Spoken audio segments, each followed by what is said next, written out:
Bonjour.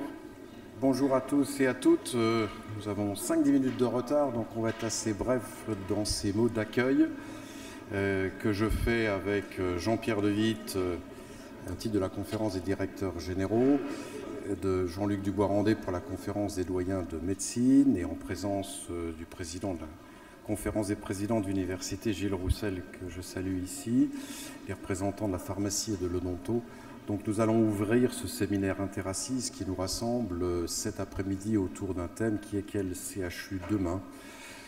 Le format de cet après-midi est essentiellement de rapporter des groupes de travail que nous avons formés à nos conférences et finalement d'essayer de discuter les points qui sont proposés et de valider un certain nombre de chantiers sur lesquels nous souhaitons travailler dans l'année qui vient, puisque les présidents de conférences que nous sommes avons été chargés par les deux ministres, l'enseignement supérieur et de la santé, d'une réflexion qui doit trouver sa conclusion en novembre prochain à l'approche des assises pleines de Poitiers de l'année prochaine.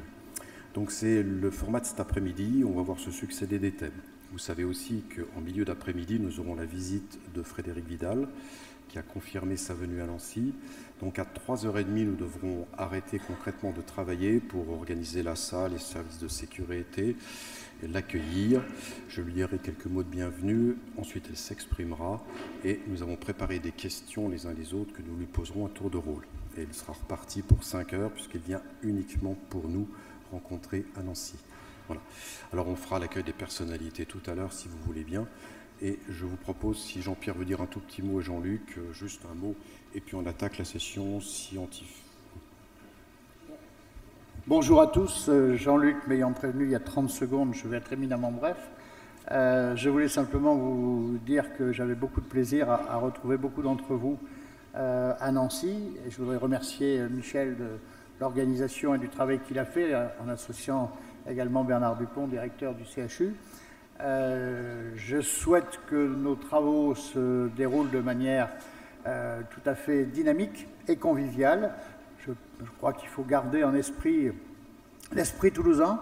Nous avions eu des assises tout à fait passionnantes et interactives. Et je pense que c'est d'autant plus important de travailler ensemble, et désormais avec les présidents d'université, c'est d'autant plus important que nous avons très rapidement à faire valoir la spécificité de nos CHU, l'identité de nos CHU, qui est aujourd'hui un petit peu banalisée. Je n'en dirai pas plus, mais je pense que nos travaux doivent nous permettre de repositionner les CHU dans le paysage français. Ils en ont besoin. Oui, bonjour à tous. Donc très rapidement, c'est pour que c'est la première fois qu'on est dans cette configuration très élargie et que si c'est cela, c'est qu'il y a besoin d'un espace de dialogue. Dialogue que moi je vois au niveau de l'université et des facultés, dans le sens où le paysage est maintenant bien transformé, paysage universitaire et paysage maintenant fixé avec l'outil PIA qui a créé des grosses structures territoriales et qui pose des questions finalement existentielles, je dirais même assez fortes, pour un certain nombre de CHU, mais au-delà des CHU, des facultés, et voire même d'universités, dans des grands ensembles. Et je crois que cet élément va impacter de façon très différente avec, bien sûr, des concepts qu'on nous demande, en particulier au niveau ministériel, de revoir le modèle CHU, mais aussi des questions très concrètes qui, à un moment donné, sont des verrous qui ne permettent pas à ces CHU également de prendre leurs ailes, même s'il y en a quelques-uns qui se libèrent, et donc des verrous très concrets de financement, et ces financements d'ailleurs rejoignent l'ensemble des partenaires qui sont autour de ces interassises. Et je crois que la méthode qui va sortir de ce séminaire va être fondamentale pour créer un espace nouveau. Merci. Merci de ces mots d'accueil. Donc je vous propose d'entamer d'emblée la première de ces séances thématiques.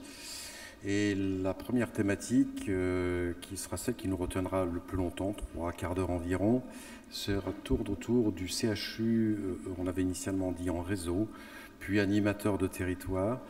Donc c'est cette dimension un petit peu élargie qui évolue très vite en ce moment, donc on va mettre en exposé, en discussion. Donc je demande à Pascal Roblot, qui est le rapporteur du groupe, de venir.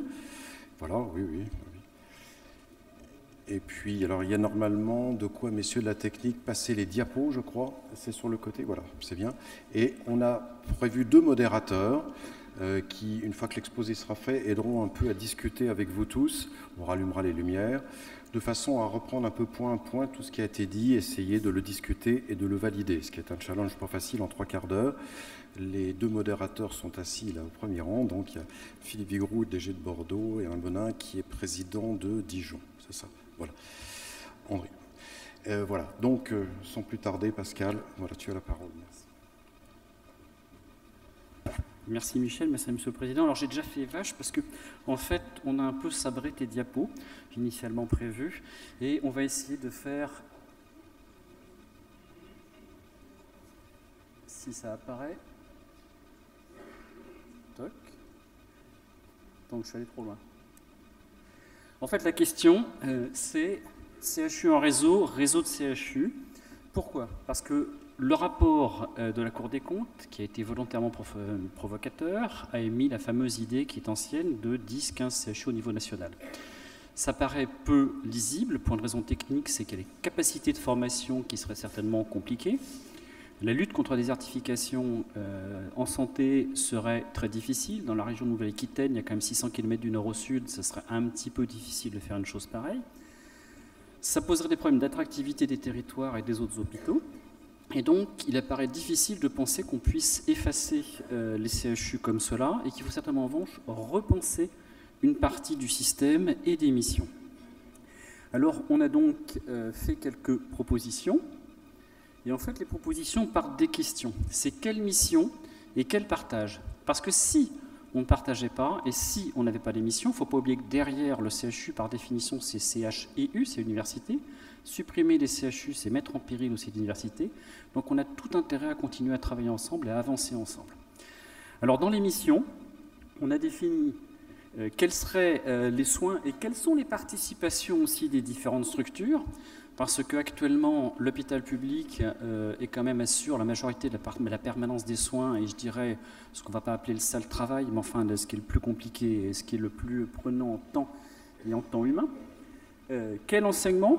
Alors on parle de la participation du privé avec la réforme du 3e cycle, oui, mais si on regarde bien les textes, on n'est qu'à 20%, et actuellement on est nettement en dessous des 20%, puisqu'il n'y a que la médecine générale qui est actuellement en partie formée dans le privé, et ce pour moins de 30%, donc on est sur un chiffre qui est beaucoup plus faible. La recherche, elle se décline certes au niveau des CHU, mais sur un territoire plus élargi. Elle va du soin primaire à l'international. Il n'y a pas de frontières sur la recherche. Et le soin primaire en France, la recherche et le niveau obligatoire du soin primaire en France semblent assez faibles actuellement. En tout cas, quand on compare à des pays comme l'Angleterre ou le Canada, par exemple, on est assez loin. Même l'Allemagne ou la Hollande font des bonnes publications de recherche en soins primaires. Donc nous, on est loin. Comment on organise cette gouvernance aussi? Et enfin, bien entendu, ce qui dit ça dit formation de nos jeunes, formation aux soins, c'est notre boulot, à l'enseignement aussi, à la recherche, mais aussi à la valorisation et à l'enseignement de la recherche derrière.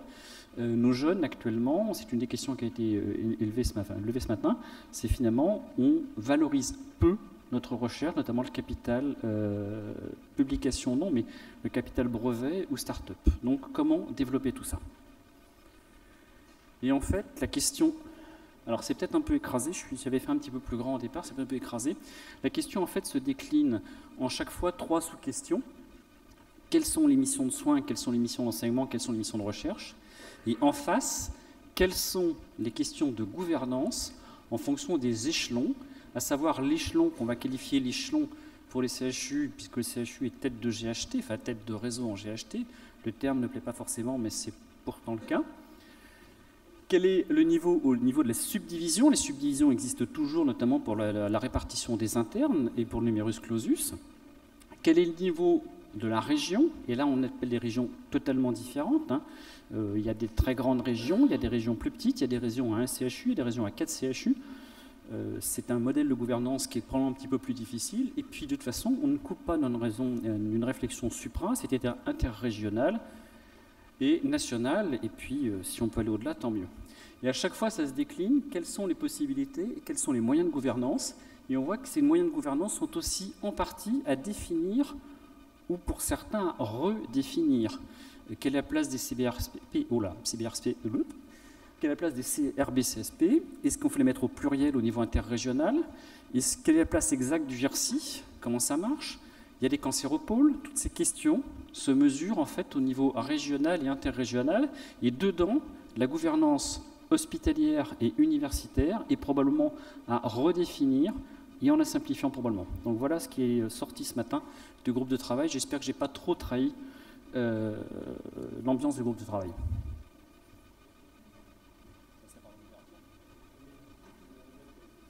Pardon?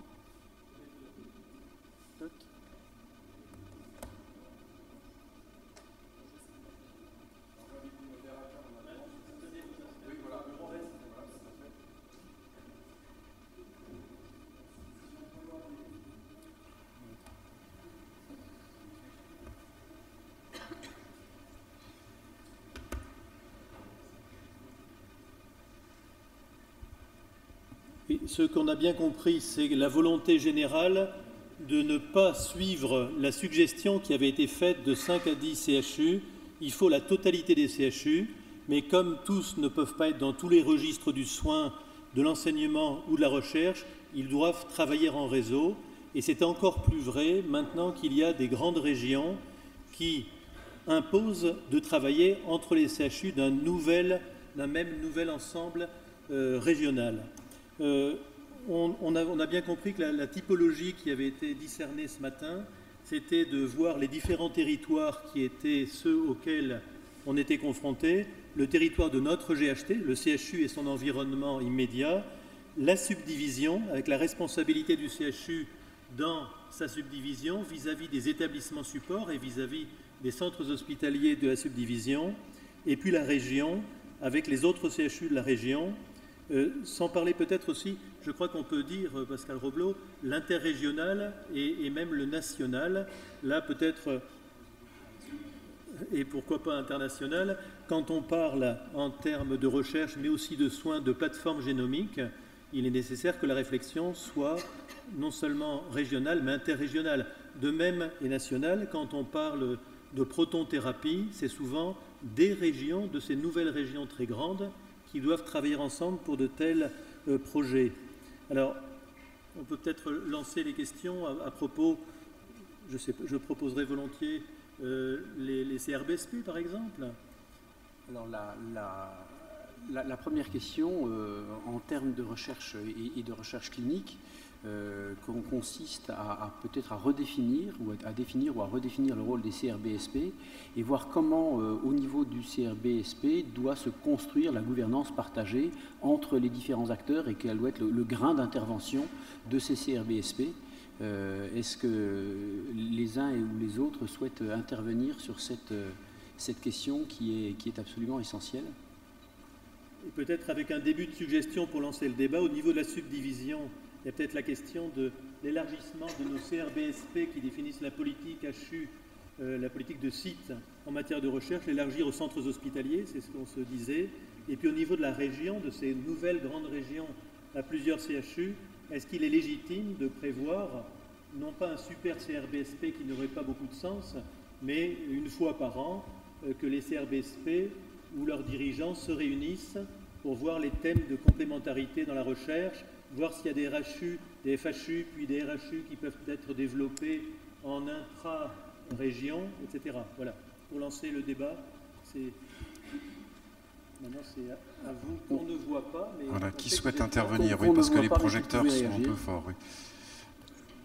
Donc le comité de la recherche biomédicale, qui est prêt à le faire un peu évoluer. Peut-être a des modes de fonctionnement d'ailleurs qui sont sensiblement différents selon les CHU. Donc il est possible que les uns ou les autres aient des expériences qui soient distinctes en matière de fonctionnement du CRBSP. Alors, oui. Oui, Hugues. Je vous propose de vous présenter quand même à chaque fois aussi.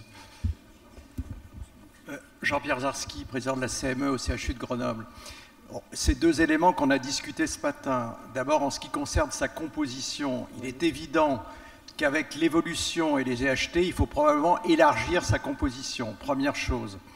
Deuxième chose, il faut évidemment une réflexion régionale par rapport aux axes stratégiques définis par chacun des établissements. ça vous l'avez abordé, Monsieur Vigoureux, je pense qu'il faut en effet qu'il y ait au moins une fois par an une réunion régionale des 3 ou des 4 CHU de la région et des CRBSP. Et puis la troisième chose, comme j'ai dit ce matin, il faut revenir sur la gouvernance. Parce que ça ne peut pas être uniquement un organe où on discute, il faut quand même quelque part que ça soit décisionnel à un moment donné dans les axes stratégiques de la recherche. Donc moi, je suis aussi pour qu'on revienne sur le mode de gouvernance des CRBSP. Pierre Musenart.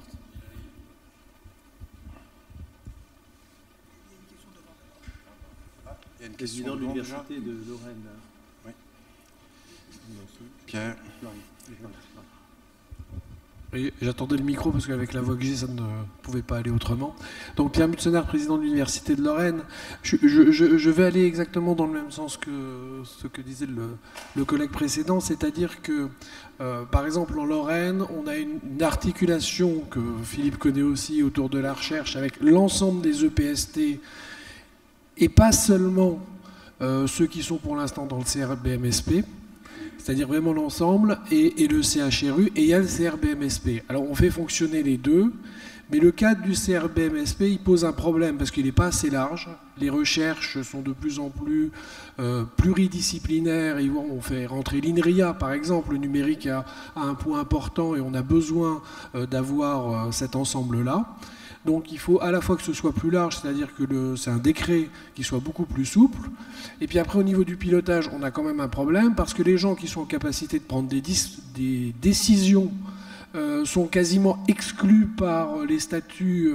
Enfin, c'est assez compliqué dans les renouvellements. Tu ne peux pas avoir toujours les mêmes personnes dedans. C'est le décret qui le dit. Il ne faut pas l'oublier. Ce qui fait que c'est quand même dans des politiques de sites, et moi je reste attaché aux sites, il faut cette organisation au niveau des sites, en tout cas au niveau des universités, des EPST, on est organisé maintenant en site, on fait des contrats de site. Il faut que le décret évolue et que les décideurs, c'est-à-dire DG de CHU, président de CME, président d'université, soient membres de droit avec voix de ces CRBMSP. Sinon, on n'arrivera pas à conduire une politique commune. Et ce n'est pas tout à fait le cas actuellement. Donc il faut assouplir ça, mais je pense qu'il n'y a pas grand-chose à faire. Je crois qu'il y avait Gilali voulait. Si on doit à un moment faire des propositions, parce que derrière chaque question, il devrait y avoir une avancée vers des propositions qu'on saura formuler à un moment, on pourrait demander en effet que la gouvernance ne soit pas remise en cause régulièrement. Nous, on a dû prendre un artifice pour garder la même personne à la tête du CRBSP, qui était une grande efficacité reconnue par tous. Et on pourrait proposer, par exemple, que ce soit le vice-président recherche du directoire, un universitaire qui, à la tête du CRBSP, porte la recherche du site hospital universitaire. Enfin, ça fait partie des modèles qu'il faudra proposer peut-être parmi d'autres. Mais... Oui, donc Gilali Hanan, Versailles. Puisque tu demandais, Philippe, des propositions, je suis là. Ah oui, ça y est, merci. Je crois vraiment que si on veut que ces conseils de la recherche aient une vraie mission stratégique, il leur faut un minimum d'indépendance par rapport à la structure elle-même. Et ce minimum d'indépendance peut facilement s'organiser s'ils prennent un niveau régional, ce qui aurait l'avantage de régler un peu le problème des ressources humaines, la nécessité de renouveler assez rapidement. Et d'autre part, il est nécessaire que ces comités intègrent davantage les autres acteurs de la recherche biomédicale sur le territoire. Et je pense en particulier aux partenaires industriels. Mais alors ça sous-entend que dans une région, une nouvelle grande région dans laquelle il y a plusieurs CHU, dans le modèle que vous proposez, il y aurait donc un seul CRBSP par région, regroupant de fait les activités des différents CHU. Est-ce que c'est ça le modèle que vous avez en tête ? Et rien n'empêche qu'il y ait des antennes sur les sites. Subdivisionnaires. Voilà. Des antennes subdivisionnaires et un CRBSP régional. Et un CRBSP régional. Ce qu'on évoquait tout à l'heure, ce qu'on avait dit ce matin, c'était le symétrique, des CRBSP par CHU. Moi j'aurais tendance à préférer, mais bon, un CRB par CHU et un regroupement qui ait moins de poids décisionnel et qui soit d'échange au niveau de l'inter-CHU. Mais de toute façon, il faut les deux niveaux Et plus de décisionnel, c'est ce que j'entends. Oui, mais c'est une vraie question de fond que vous posez là, parce que c'est une question, en fait, est-ce qu'on part de la base ou est-ce qu'on part du sommet? Comment s'articulent les différents niveaux de légitimité? Et c'est une chose qu'on connaît bien actuellement dans le monde universitaire avec les communes, avec les regroupements d'établissements. Je pense qu'il faut être très, très prudent, effectivement, dans la définition du grain de ces instances. Quant à l'industriel, mais ça, il faut que le débat soit dans la salle d'abord, d'accord? Aux industriels, il y a la recherche industrielle, certes, mais il y a toute la recherche académique dont on n'a pas envie de poser les fondements devant forcément les industriels qui soient invités en tant que de besoin. Si on parle d'un projet d'IHU ou d'un projet de RHU auquel ils seraient forcément associés, mais systématiquement les industriels, enfin la question est posée, je respecte la question au moins. Voilà. Alors. Patrick Lévy, je préside la communauté d'université et d'établissement à Grenoble. Je voulais revenir quand même sur ces différentes propositions parce que je comprends bien la nécessité, je suis tout à fait favorable à renforcer le rôle des CRBSP. Je ne suis pas tout à fait sûr qu'il faille confondre les missions qui sont en fait de partage d'informations, de partage des stratégies est véritablement le cœur de la stratégie. Enfin, à mon avis, un comité qui va regrouper 20 personnes va quand même avoir du mal à faire une stratégie dans laquelle on va décider. Et je reviens sur ce que disait Pierre tout à l'heure. Au fond, aujourd'hui, on a quand même besoin, et il faut le faire, si on veut avoir une stratégie partagée entre le CHU, l'UFR, l'université, bien entendu, et la direction générale et les présidents de CME, on a besoin d'avoir les décideurs de façon extrêmement proche, extrêmement rapprochée. Et c'est pour ça d'ailleurs que, même si je comprends ce que dit Djilali, je ne suis pas tout à fait sûr que ça nous permet vraiment de faire ça. Je serais plutôt pour dire il y a peut-être plusieurs configurations du CRBSP, par exemple, qui nous permettent d'avoir une configuration très exécutive et très stratégique, et puis après un élargissement tant que de besoin. Yvon Berland, ex-Marseille Université.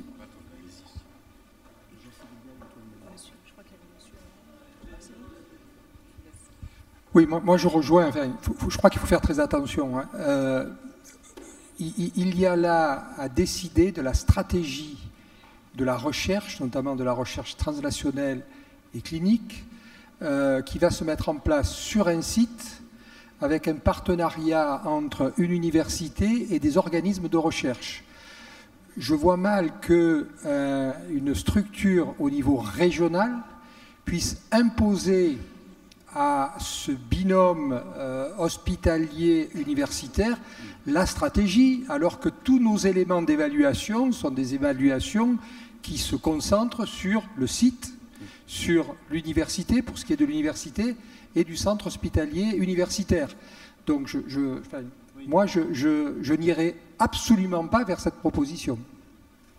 Et est-ce que vous iriez par contre vers la proposition symétrique qui est de dire exécutif rassemblé en nombre au niveau du site hospital universitaire et concertation régulière oui, voilà, absolument. Entre CHU absolument. de la nouvelle région. Pour complémentarité, mais absolument. Oui. Et Djilali a peut-être... tu sais.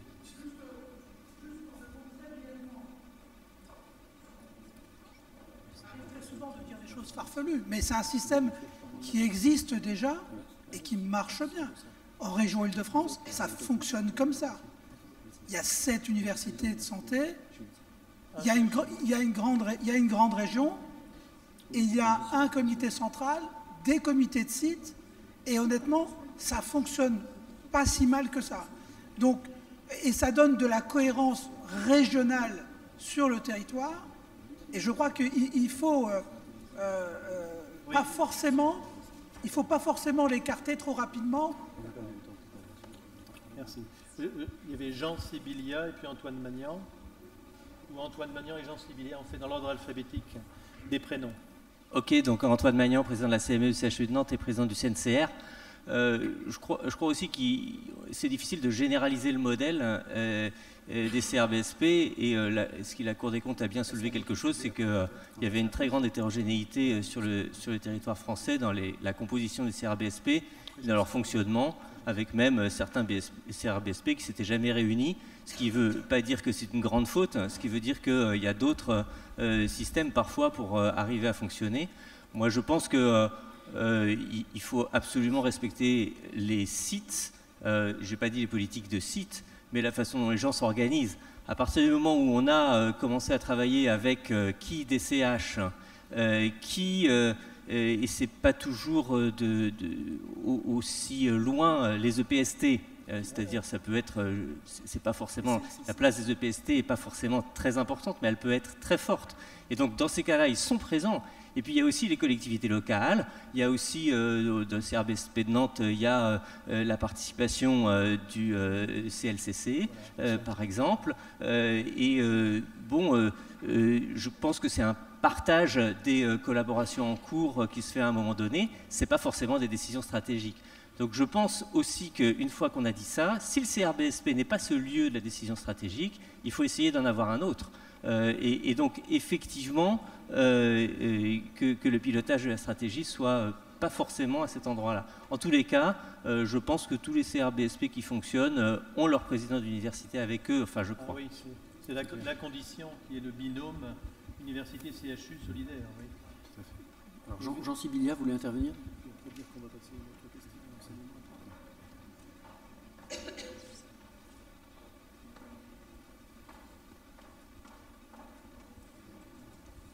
J'avais juste trois remarques extrêmement brèves. La première, je partage totalement l'avis sur l'écosystème. Les écosystèmes sont tellement différents qu'il faut préserver des spécificités pour chacun. Et dans ces écosystèmes, il faut donner effectivement la parole à tous. Et je partage l'avis de Djilali sur le rôle des industriels dans des écosystèmes locaux. Si vous avez une technopole qui se met en place dans une communauté HU, il faut évidemment qu'elle soit un partenaire privilégié pour le développement de la valorisation de la technologie. Aujourd'hui, on doit avoir un dialogue avec les industriels dans les écosystèmes locaux. Donc ça me paraît indispensable et le CRBSP doit se configurer à cet écosystème qui est la maille élémentaire. Le deuxième truc qui est totalement juste aussi, il faut de l'interopérabilité au sein de la région.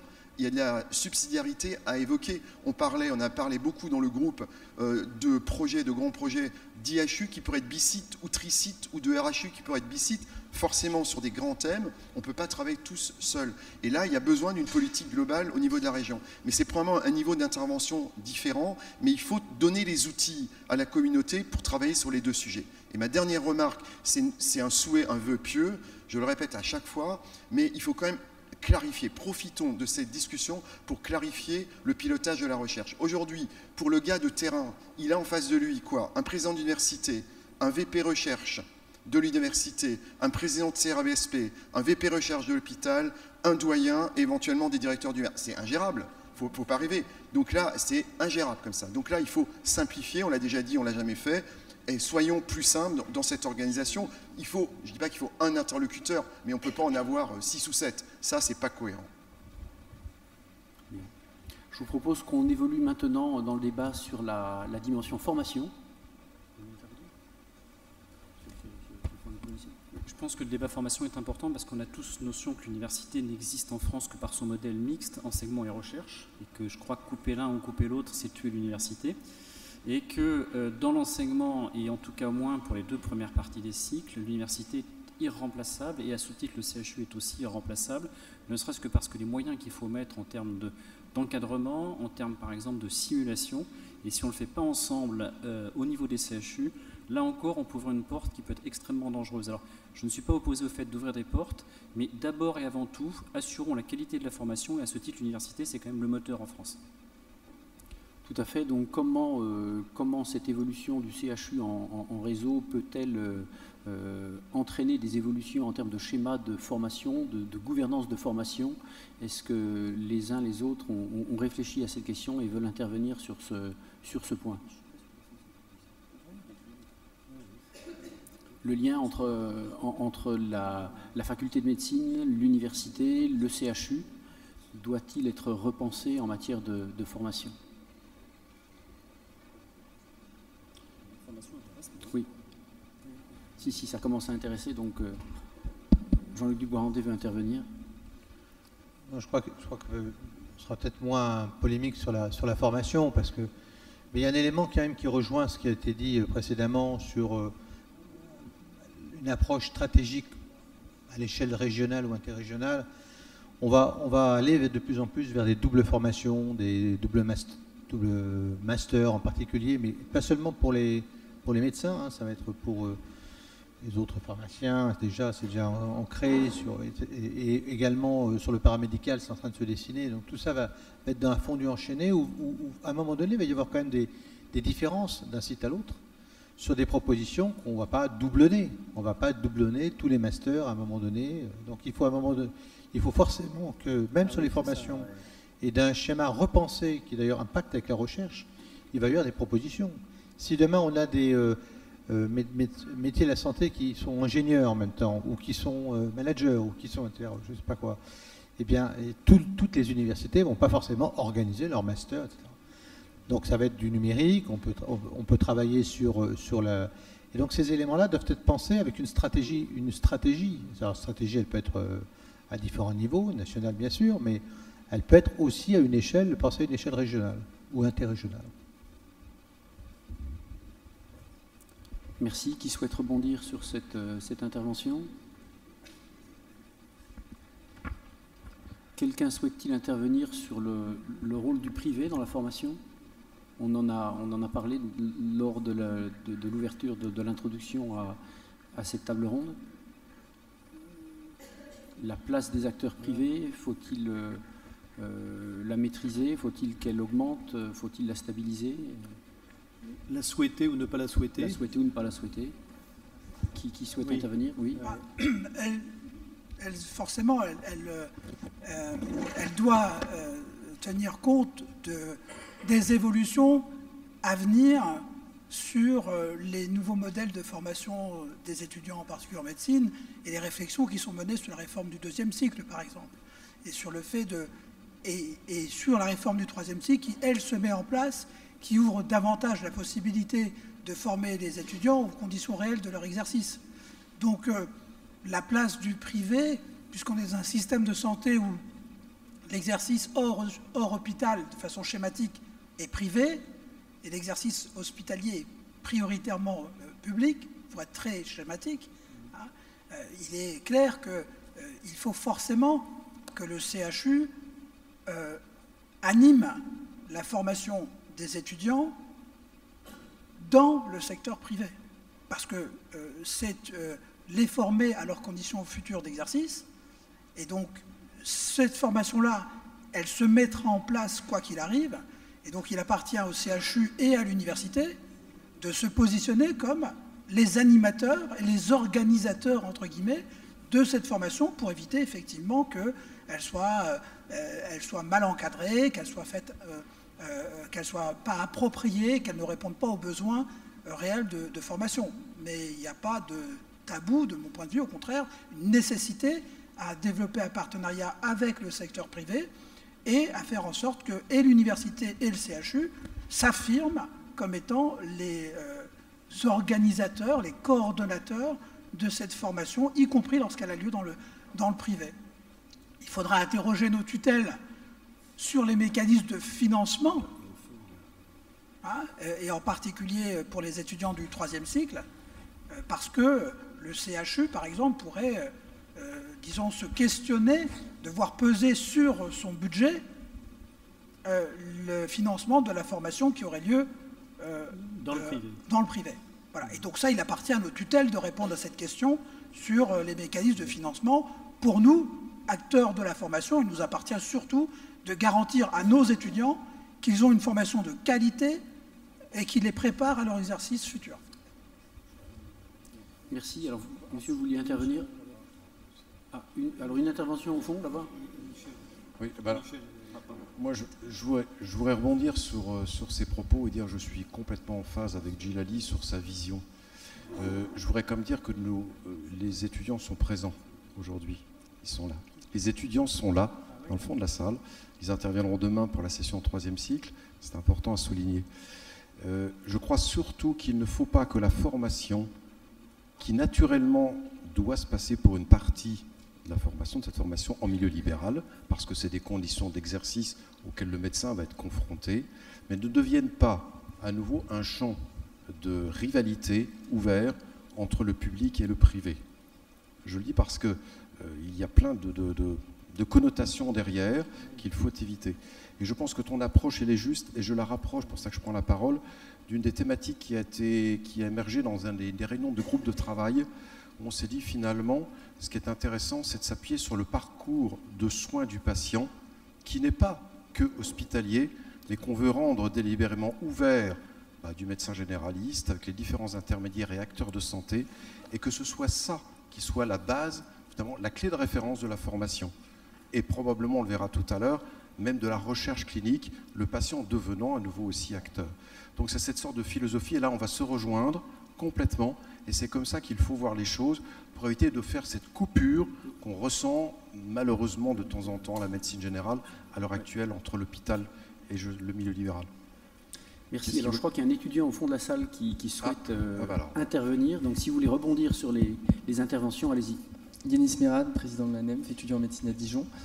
Alors je rejoins tout à fait ce qui vient d'être dit par le professeur Clodon. En effet, je pense que l'approche publique-privée, elle est pas pertinente. Au contraire, le mot qu'il faut retenir, c'est la pertinence du terrain de stage dans la formation de l'étudiant. Et c'est vraiment une question qu'il faut se poser pour chaque terrain de stage, pour chaque éventuel praticien qui veut former un étudiant en médecine. De quelle manière est-ce que ce mode d'exercice va apporter quelque chose dans la formation? Il faut le plus possible qu'on essaye de former les étudiants à leur pratique de demain et donc éventuellement ouvrir la formation sur des modes d'exercice différents, y compris en privé si c'est pertinent, toujours sous le couvert d'une validation par l'université, notamment par l'agrément de stage tel qu'il est délivré au 3e cycle aujourd'hui, pour toujours qu'on ait un contrôle de la qualité de formation et s'assurer que l'université reste garante d'une formation d'excellence pour les futurs médecins. Merci. Éric Legrand, président de la CME d'Angers. L'ouverture, oui, la vigilance armée quand même, en particulier vis-à-vis de la médecine spécialisée libérale, qui n'est plus la médecine de tous les jours. C'est une médecine de tri. On ne prend en charge que certains patients peu susceptibles de se compliquer. C'est une médecine qui n'assure plus les parcours de soins. Lorsque le patient se complique, il se retrouve au centre hospitalier ou au CHU. C'est une médecine qui n'assure plus la permanence des soins. Et c'est une médecine qui, pour une petite part d'entre elles, mais une part significative quand même, est orientée vers les actes les plus rémunérateurs. Donc oui à une ouverture, mais avec une surveillance quand même active des pôles universitaires. Merci. Oui. Allez-y, oui, enfin pour aller dans le sens de Jelly, de toute façon, le mouvement est donné, et c'est même un mouvement qui est même donné par les ministres. C'est-à-dire qu'il y a une ouverture obligatoire et nécessaire sur une médecine non CHU. Et ça c'est intéressant aussi pour le CHU. Oui. Ça veut dire qu'on ne peut pas en CHU enseigner que de la médecine de pointe. Oui, oui. Et qu'il faut s'adapter également sur des structures nouvelles, dont des structures ambulatoires, oui, sur d'autres structures, pour concilier une formation qui va aller dans le sens d'une médecine quand même de 2e cycle. Si on parle des étudiants de 2e cycle, je ne parle pas de 3e cycle, c'est autre chose pour le moment, enfin, pour les mettre dans le même système. Et donc, la médecine libérale a des atouts parce que c'est une médecine aujourd'hui qui est une médecine quand même très proche de la population. Et pour le CHU, pour réfléchir sur l'avenir du CHU, il doit s'approcher de plus en plus, y compris dans les interactions avec la formation, et même en termes de partenaires, de fluidité des acteurs entre le monde libéral et l'hôpital, parce qu'on peut l'accrocher, il faut que ces deux mondes se côtoient, y compris pour l'espace formation. Ça veut dire que des praticiens médecins généralistes doivent aussi pouvoir être présents dans les CHU, par exemple. Les maisons de santé universitaires ou hospitalo-universitaires qui se constituent dans bien des CHU témoignent de cette dynamique. Il s'agit de former sur le terrain du CHU, avec l'université, avec l'enseignement de la médecine générale, les généralistes de demain, mais à partir de maisons de santé qui sont intégrées dans la ville et peut-être dans les CHU aussi. Il y avait Jean Sibilia et Frédéric Boiron. Oui. Frédéric Boiron, donc. Merci Philippe. Oui, Frédéric Boiron, DG à Lille, au CHU de Lille, pardon. Je voulais dire ce qui a été un petit peu dit par le doyen d'Angers Et à l'instant, c'est bien sûr important d'avoir des liens avec le privé, notamment les médecins libéraux pour la formation des futurs jeunes praticiens et notamment médecins généralistes.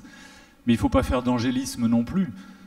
L'enjeu derrière tout ça, on le sait, c'est un peu aussi sur la création des académies des internes, le débat sur les crédits de la recherche, c'est quand même aussi la répartition de certaines ressources et les capacités de recrutement. Donc il ne faudrait pas non plus qu'on fasse semblant d'ignorer ces difficultés-là derrière la thématique de la formation, sachant que la formation, pour l'essentiel, restera quand même assurée dans nos établissements, en grande partie. Donc s'il y a bien une condition sine qua non, c'est que les CHU soient les structures qui valident et que ça ne devienne pas un enjeu non plus de polémique nationale quand un CHU ne valide pas un lieu de formation qui lui est extérieur, et que le sujet reste bien délimité à la qualité et à l'expertise de la formation et pas à, comment dirais-je, l'autonomisation de labels de formation qui seraient extérieurs au CHU. Merci. Jean Sibilia, et puis il y aura une dernière intervention ensuite sur ce thème de la formation. Je pense que le lien avec le privé et le libéral est aujourd'hui absolument incontournable. L'ambulatoire, la formation ambulatoire est incontournable, obligatoire, je crois, pour beaucoup de métiers et pas que pour la médecine générale. J'ajouterai une deuxième dimension dont on a parlé ce matin, qui est une nouvelle culture de recherche qui doit être celle des JPRD anglais, où on perd une masse énorme de données parce qu'on n'a pas le réseau de maîtres de stage ambulatoires, comme l'ont par exemple les Anglais pour produire de la recherche en soins primaires. Regardez les publications dans les grandes revues, ils publient comment? Par des bases de données fournies par les médecins généralistes qui sont eux-mêmes payés par l'assurance maladie. Donc là, on a un défect massif dans un truc où on n'est pas bon. Si on ne crée pas un lien de formation avec le système libéral, on n'aura jamais la capacité culturelle de donner un label recherche à ces maîtres de stage universitaires. Et la troisième chose qui est à mon avis fondamentale, on n'a pas parlé, n'oublions pas, et moi je plaide comme universitaire fortement pour ça, c'est la recertification. C'est à l'université de recertifier, c'est pas au Conseil de l'Ordre, à recertifier les collègues libéraux installés après je sais pas combien de temps, 5, 10 ou 15 ans. Mais c'est un enjeu majeur pour le citoyen. Moi j'ai pas envie d'être soigné par un médecin qui a 40 ans de carrière et qui a jamais recertifié son diplôme. C'est un avis très personnel, mais je pense que c'est un enjeu énorme pour le citoyen. Merci. Peut-être, monsieur, vous vouliez intervenir et puis on terminera sur cette partie du débat.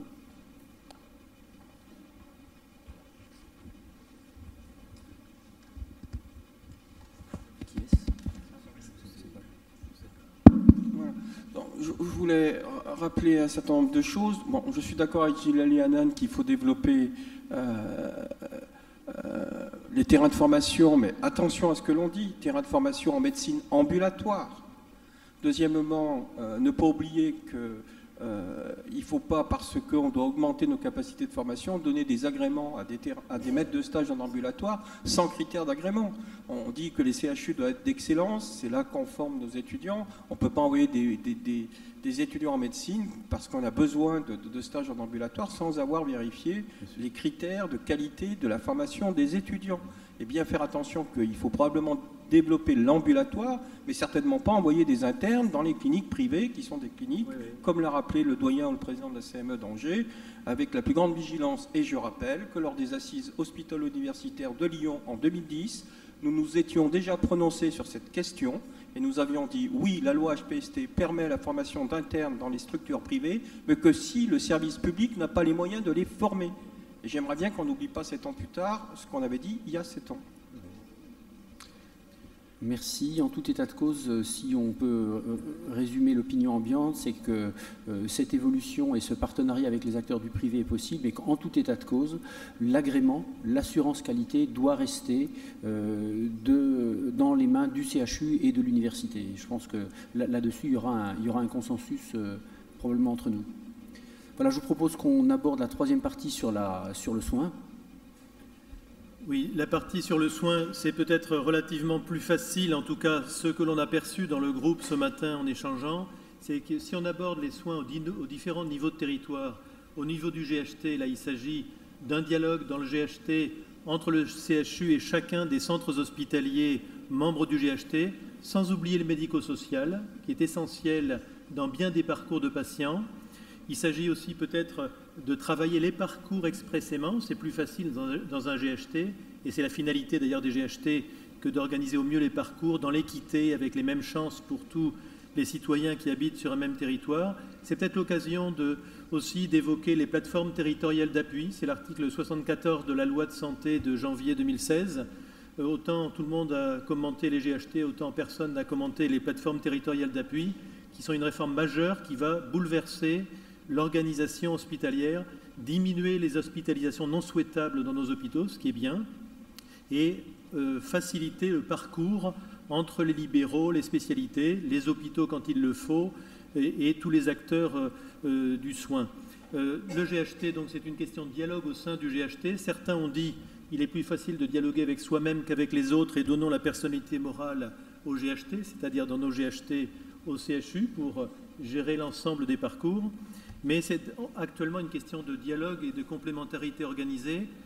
Alors, au niveau de la subdivision, là, c'est avec les centres hospitaliers un peu plus gros qui sont sièges de GHT que tout se discute dans le recours. Et puis, il y a l'ultra-recours, c'est peut-être le plus délicat, entre les CHU d'une même grande région. Chacun, jusqu'à maintenant, dans sa région, estimait avoir vocation à tout faire. Désormais, on est fortement incité par les ARS à des partages. Et ça peut poser problème. Est-ce que vous voulez vous prononcer sur ces questions, sur les différents niveaux en matière de soins, de territoire, les différentes complémentarités organisées? L'ultra-recours, ça peut être les infections ostéo-articulaires complexes ou bien, je le citais tout à l'heure, je crois, l'hadrothérapie. Ou est-ce que c'est simple? On se dit il suffit de bien dialoguer, d'être intelligent autour de la table et d'organiser les complémentarités et de s'en remettre à la bonne volonté des DG, présidents de SAME et doyens de chacun des CHU partenaires. C'est peut-être le constat qu'il faut faire. Il n'y a peut-être pas grand-chose de plus à dire, puisqu'on a écarté d'emblée toute hiérarchie et qu'on a dit tous sur le pont et tous complémentaires. Bon, c'est un point qui semble faire consensus. Oui. Donc ça vous va comme résumé? Donc c'était sans doute pas le point le plus complexe du travail sur les territoires, même si sur la réalité du terrain, devoir renoncer à des activités où on estime offrir une bonne prestation parce qu'une ARS veut rassembler les plateaux techniques, ça peut être difficile à vivre et donc à organiser entre nous.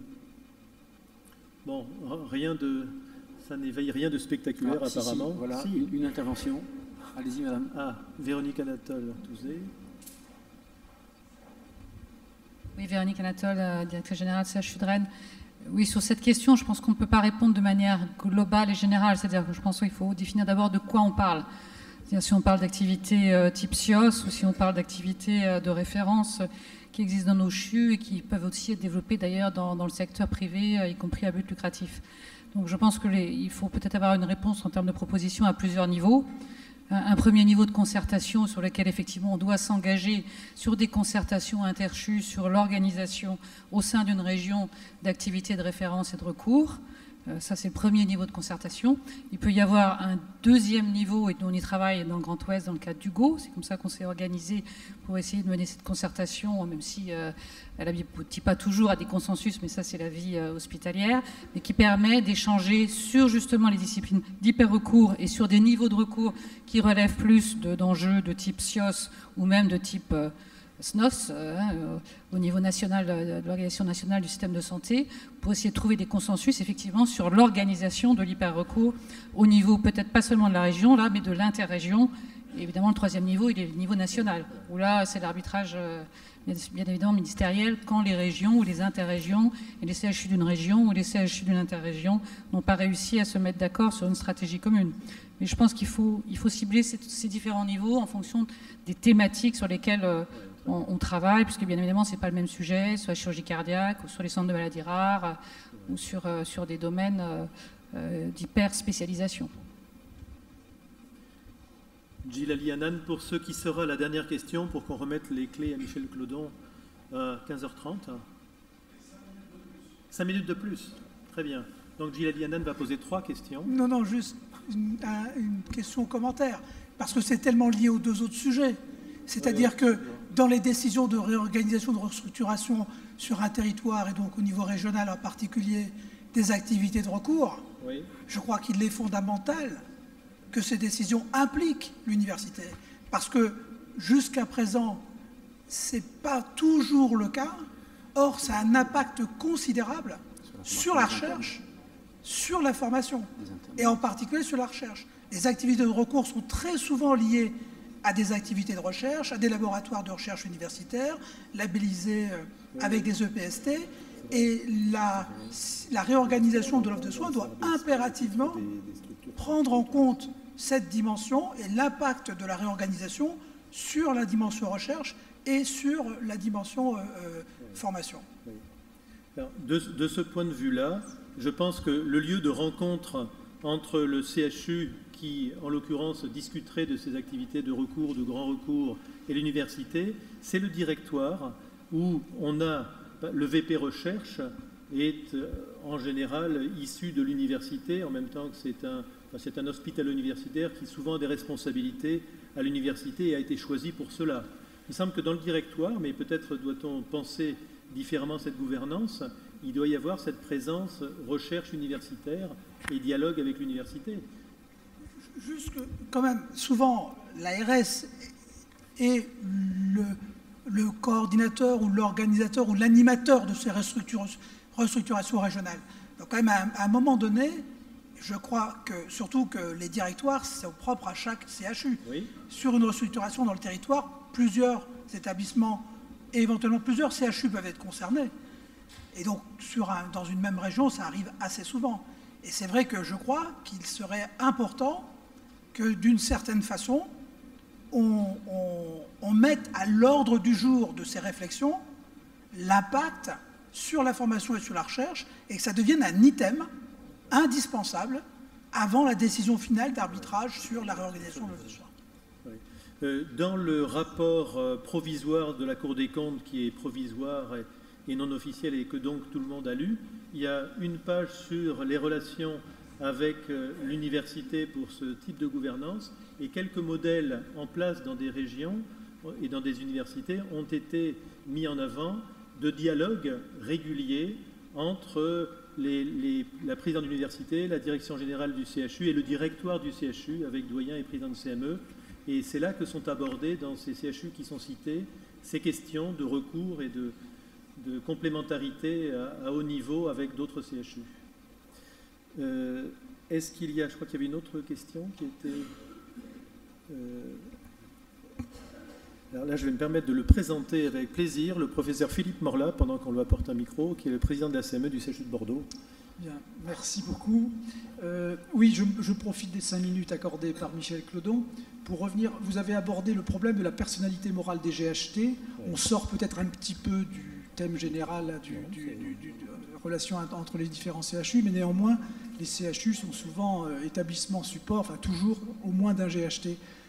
Moi, je pense que ça serait intéressant, je pense qu'il y a autant de GHT qu'il y a de situations, etc., mais qu'on puisse avoir l'autorisation de tester, au moins en expérimentation, cette personnalité morale dans certains GHT où manifestement la taille des établissements est très très discordante et où les relations sont le plus souvent, je dirais, toujours à sens unique, on va dire. C'est-à-dire que le recours est toujours vers le même établissement, etc. Et je pense que ça serait intéressant pour une bonne gestion d'avoir l'autorisation de tester cette personnalité morale si l'ensemble des établissements composant le GHT en question en est d'accord. Peut-être y a-t-il une possibilité dans l'article 35 du PLFSS, mais ça, il faudra demander au ministère si on rentre dans ce créneau qui nous autorise à demander des innovations organisationnelles, y compris avec les financements à la clé. Donc ça pourrait être, on pourrait avancer comme ça. Simplement, entre nous, conférences, on a déjà débattu de ces questions-là, et certains disent, je suis plutôt de cela, il faut la personnalité morale, ça simplifiera. D'autres disent, avançons plus prudemment et pas frontalement avec les centres hospitaliers. Et par contre, les ARS devraient faire des fusions, beaucoup sont possibles, et déjà ça permettrait de simplifier le processus de décision. Et qu'à terme, quand on dit dans un GHT, il y a eu tellement de fusions, finalement il n'y en a plus qu'un, on serait arrivé à la même chose, mais par étapes plus respectueuses des partenaires. Voilà, c'est les cheminements. Merci. Il y a peut-être des collègues qui veulent dire quelque chose sur le sujet. Des collègues ou une collègue? Non. Bon. Très bien. Si, Catherine. Oui, Philippe. Donc, Catherine Jean, directrice générale des Hospices civils de Lyon. Moi, je voulais simplement faire un commentaire sur l'hyper-recours et l'organisation structurée au niveau du territoire, le rôle du CHU. Je pense qu'on ne fera pas l'impasse d'une réflexion sur quelle place pour, par exemple, les centres de lutte contre le cancer, sur les filières de cancérologie et le recours et l'hyper-recours en la matière.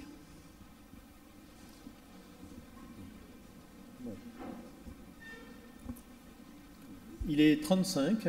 On a profité des 5 minutes, mais peut-être y en avait-il 7? Non?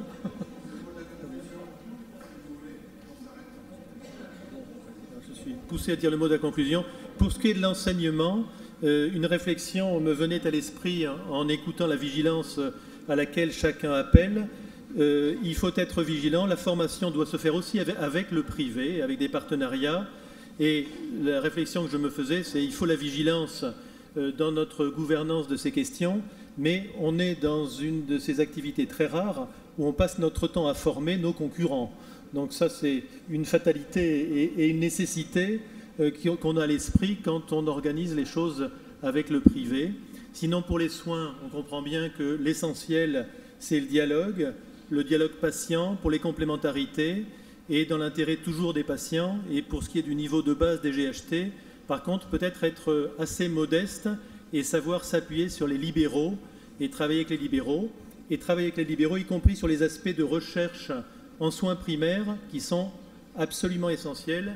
Et on sait qu'en cardio, en cancéro, dans diverses disciplines, on a besoin des libéraux pour être efficace dans la recherche. Quant à l'enseignement, je vous laisse à vous le mot de la fin. Sur la recherche, je crois qu'on a essentiellement abordé la question du CRBSP et que ce que je retiens, c'est que la question essentielle qui est posée, c'est faut-il une fédération des CRBSP des différents établissements ou au contraire un méta-CRBSP qui diffuserait sa légitimité sur les établissements. Je crois que c'est une question qui reste ouverte. En tout cas, il n'y avait pas consensus dans la salle sur cette question. Merci à tous. Et tout ça, ça sera écrit, je suppose, Michel Clodon. En tout cas, il faudra l'avoir écrit pour préparer les assises de Poitiers et avoir rempli les cases qui sont encore vides. Merci à tous.